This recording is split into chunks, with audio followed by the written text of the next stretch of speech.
আল্লাহই রাতকে দিনের মধ্যে প্রবেশ করান এবং দিনকে রাতের মধ্যে প্রবেশ করান, আর মৃত্যু থেকে জীবিতকে বের করেন এবং জীবিত থেকে মৃতকে বের করেন, আর যাকে চান বিনা হিসাবে রিজিক দান করেন। সুবহানাল্লাহ, সুবহানাল্লাহ। আল্লাহ তোমাদের জন্য আকাশ থেকে পানি বর্ষণ করেন। এই পানি থেকে তোমরা পান করো এবং এ থেকেই উদ্ভিদ উৎপন্ন হয়, যাতে তোমরা পশুচরণ করো। এ পানি দ্বারা তোমাদের জন্য উৎপাদন করেন ফসল, জৈতুন, খেজুর, আঙ্গুর ও সর্বপ্রকার ফল। নিশ্চয় এতে চিন্তাশীলদের জন্য নিদর্শন রয়েছে। সুবহানাল্লাহ।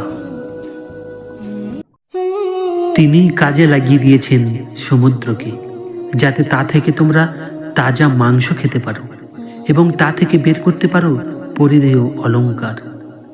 তুমি তাতে জলযান সমূহকে পানি চিরে চলতে দেখবে, এবং যাতে তোমরা আল্লাহর কৃপা অন্বেষণ করো এবং যাতে তার অনুগ্রহ স্বীকার করো।